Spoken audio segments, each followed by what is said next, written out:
शादी के बाद जिनसी सेहत अपने आप ठीक हो जाती है। प्रेगनेंसी में ज़्यादा खाना खाना ज़रूरी होता है। उसको पोस्टमार्टम डिप्रेशन हो सकता है।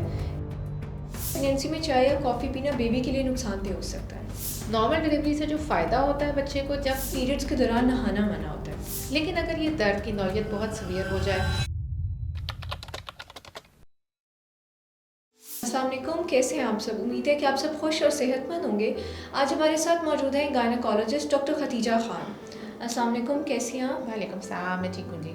अच्छा, सबसे पहले आप हमें अपना इंट्रोडक्शन दे दें और करंटली आपसे कंसल्टेशंस कैसे ले सकते हैं वो गाइड कर दें। मेरा नाम प्रोफेसर डॉक्टर खदीजा ख़ान है और मेरा ताल्लुक़ ऑब्स्टेट्रिक्स एंड गायनेकोलॉजी के साथ है।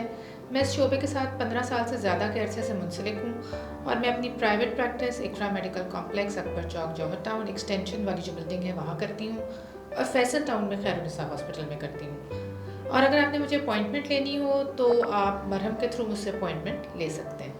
ऑलराइट। अच्छा, अब वुमेंस हेल्थ या गायनेकोलॉजी से रिलेटेड काफ़ी सारे मिसकंसेप्शंस हैं हमारी सोसाइटी में, तो आज हम आपसे वो मिथ्स शेयर करेंगे और आप उनके फैक्ट्स या उनकी हकीकत एक्चुअली वो सच है कि नहीं है वो बताएंगे। बिल्कुल ठीक है। ओके, सबसे पहली है कि पीरियड्स के दौरान नहाना मना होता है।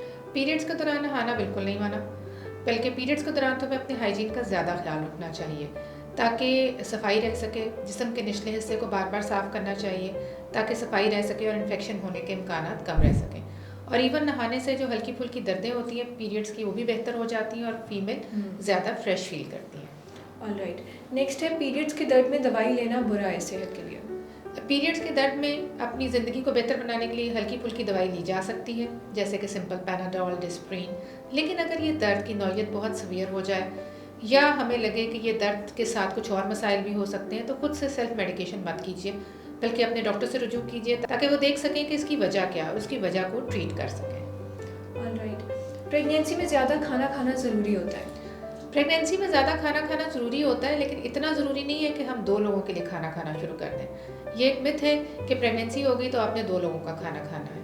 अगर एक खातून जिनका वज़न नॉर्मल BMI में फॉल कर रहा है और उसको डेली रिकमेंडेशन 15 से 1600 कैलोरीज़ हैं, तो सिर्फ इतना रिकमेंडेड है कि वो 4 से 500 कैलोरीज़ एक्स्ट्रा लेना शुरू कर दें प्रेगनेंसी में। ये नहीं रिकमेंडेड कि वो 2000 कैलोरीज़ एक्स्ट्रा लें। साथ जो डाइट लें वो हेल्दी लें, रिफाइंड कार्ब्स ना लें, चीनी, इस तरह की चीज़ें, बाज़ार की चीज़ें, junk food, fast food avoid करें। जबकि हेल्दी फूड जिसमें फ्रूट्स हैं, अंडा है, नट्स हैं, इस तरह की चीज़ों को ज़्यादा लें। ओके, नेक्स्ट है प्रेगनेंसी में चाय या कॉफ़ी पीना बेबी के लिए नुकसानदेह हो सकता है। प्रेगनेंसी में चाय और कॉफ़ी का इस्तेमाल किया जा सकता है, लेकिन एक एहतियात के साथ, एक नॉर्मल मकदार में, एतदाल के साथ। कहा यह जाता है, तो किताबी बात यह है कि 200 mg से ज़्यादा अगर अपनी डेली रूटीन में कैफ़ीन का इंटेक करेंगे, यानी चाय या कॉफ़ी का, तो वो बच्चे के लिए अच्छा नहीं है। वो बच्चे की ग्रोथ को मुतासिर करेगा, उसके वज़न को कम करेगा, माँ को ब्लड प्रेशर हो सकता है, बावल फट सकती है। और अगर हम बहुत ज़्यादा कैफ़ीन लेंगे तो बहुत सारी न्यूट्रिशनल चीज़ें जैसे कि आयरन वो एब्जॉर्ब नहीं होगा। 200 का मतलब है कि 2 कप से ज़्यादा चाय या कॉफ़ी का इस्तेमाल पर डे। ओके, नेक्स्ट है नॉर्मल डिलीवरी से बेबी ज़्यादा हेल्दी होता है। नॉर्मल डिलीवरी का बच्चे के वेट पे कोई असर नहीं है। हेल्दी से मुराद 2 चीज़ें हैं, या तो उसका वेट है या ओवरऑल हेल्थ है।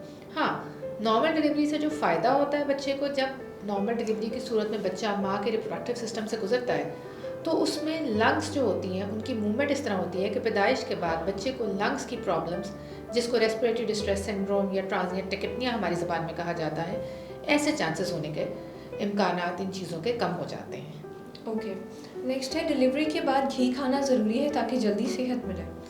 बिल्कुल भी ऐसा नहीं है। हमें सिर्फ उतना ही घी लेना चाहिए जितना हम पहले अपनी रूटीन में खाते हैं। अगर कोई खाने में लेता है तो ज़रूर ले, लेकिन एक्स्ट्रा घी दूध के अंदर मिक्स करके चमचों से घी को खाना बिल्कुल कोई अक्लमंदी नहीं है और सेहतमंदाना बात नहीं है। इस घी से कुछ भी नहीं होगा सिवाय इसके कि खातून का वज़न बढ़ेगा और उसको शुगर, ब्लड प्रेशर और ऐसे मसाइल बढ़ जाएंगे। ओके, कॉन्ट्रासेप्शन पिल्स खाने से फर्टिलिटी ख़त्म हो जाती है। कॉन्ट्रासेप्शन पिल्स खाने से फर्टिलिटी सिर्फ उतनी देर के लिए बंद होती है जितनी देर आप वो पिल्स ले रहे हैं। जैसे ही आप पिल्स का इस्तेमाल छोड़ते हैं तो फर्टिलिटी वापस आ जाती है। ऑलराइट, शादी के बाद जिनसी सेहत अपने आप ठीक हो जाती है। ये भी बिल्कुल गलत कॉन्सेप्ट है, ऐसा कुछ भी नहीं है।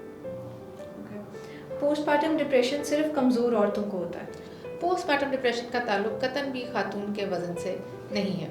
बेशक वो उसका वज़न ज़्यादा है या उसका वज़न कम है, उसको पोस्टपार्टम डिप्रेशन हो सकता है। इसका ताल्लुक़ खातून की प्रीवियस ज़िंदगी के साथ है, प्री प्रेगनेंसी उसको कोई डिप्रेशन तो नहीं, उसको प्रेगनेंसी के अंदर कोई डिप्रेसिव इलनेसेस थी, उसकी प्रेगनेंसी कैसी गुजरी, उसकी डिलीवरी का एक्सपीरियंस कैसा था।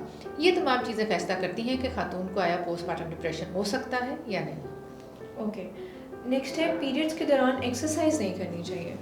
पीरियड्स के दौरान एक्सरसाइज ज़रूर करनी चाहिए। सिर्फ पहले 1-2 दिन जब दर्द सवियर है तो सिर्फ दर्द के लिए एक्सरसाइज को रोका जा सकता है। एक्सरसाइज करने से ना तो पीरियड्स की क्वांटिटी कम होती है ना ज़्यादा होती है, बल्कि थोड़ी बहुत एक्सरसाइज करने से पीरियड्स के दौरान जो बॉडी में क्रैम्पिंग हुई हुई होती है, जो लो एनर्जी के लेवल्स हुए हुए होते हैं, वो बेहतर हो जाते हैं। ऑल राइट, उम्मीद है कि आज आप लोगों की तमाम गलत फहमियाँ दूर हो गई होंगी और अपने तमाम सवालों के जवाब भी मिल गए होंगे। शुक्रिया।